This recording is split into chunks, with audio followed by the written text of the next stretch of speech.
E o que é a morte? A morte natural vem por esgotamento dos órgãos. E geralmente a gente morre pelo órgão mais fraco. Porque quando a gente nasce, todos os nossos órgãos têm a mesma idade, não é assim? Mas à medida que a gente vai vivendo, adoecendo e tendo hábitos, a gente começa a ficar desigual. Então, se eu bebo, o meu fígado envelhece mais rápido, porque o álcool vai destruindo o meu fígado. Então, eu posso ter 50 anos, mas o meu fígado já tem 90 de idade. Meu coração entupido com colesterol pode ter 70. E geralmente o órgão mais velho é que nos traz a causa da morte. E quando eu morro, o que pode acontecer? Depende da ligação que eu tenho com o corpo físico, do apego que eu tenho a esse corpo. Então, o que os espíritos nos ensinam?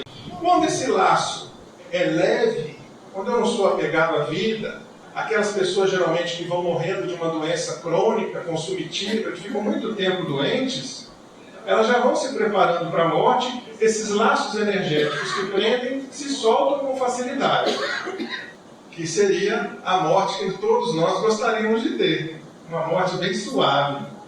E muitas vezes a pessoa nem percebe que morreu. Às vezes fica até na ilusão de estar vivo.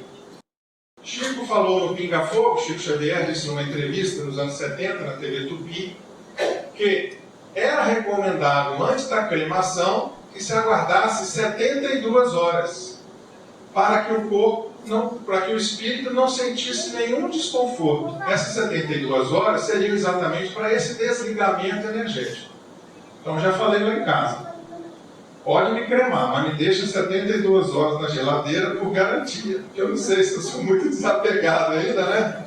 Então, que é o tempo de chamar a família, preparar para o velório, deixa lá.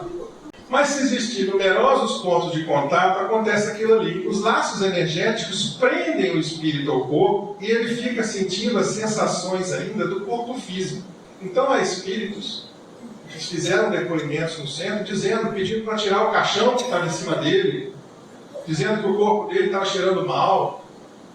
Alguns espíritos dizendo que os vermes estavam comendo o corpo.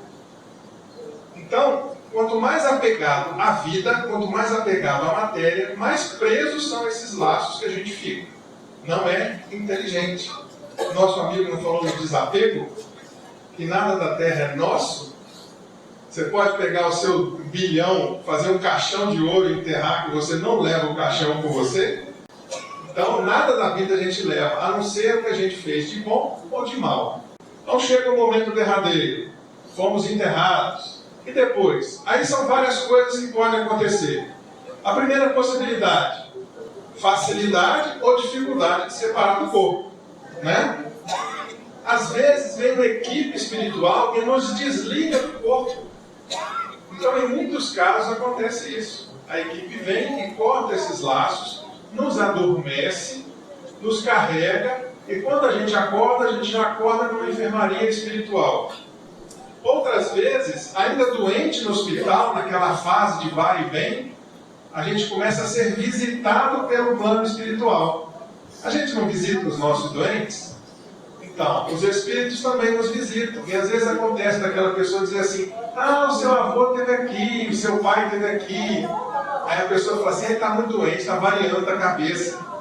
Mas às vezes foi uma visita espiritual mesmo que a pessoa recebeu, preparando ela para o desencarne. Não é bom você chegar num lugar estranho e ter um rosto conhecido? Né? Ser recebido por um amigo ou por um parente? Quem é que vai me receber no mundo espiritual? Depende. Quem estiver em condições de te receber naquele momento. Às vezes aquele parente que você quer não está em condição de te receber, mas sempre alguém, se você tiver merecimento, virá lhe receber. E ter uma perturbação mais ou menos prolongada. Muitas pessoas ficam num estado de pesadelo. Não sabem se estão dormindo, se estão acordadas. Às vezes acompanham o velório, escutam o pensamento das pessoas no velório. Então teve uma pessoa que se matou por dívida. Ela ficou escutando as pessoas na beirada do caixão, dizendo, morreu e levou meu dinheiro. Recebendo toda aquela informação de ódio. E às vezes escuta também pensamentos de pessoas que não gostavam dela, mas que fingiam que gostavam. Isso às vezes acontece para educar esse espírito para aquilo que é importante e verdadeiro. Não é um castigo. Tá? Embora pareça um castigo, não é um castigo. Deus não castiga ninguém. A gente é que recebe conforme o que a gente vive. Nós estamos vendo aqui que conforme o nosso apego ao corpo é que a gente fica preso a ele. Deus só criou as leis. Nós é que nos comportamos às vezes de uma forma inadequada.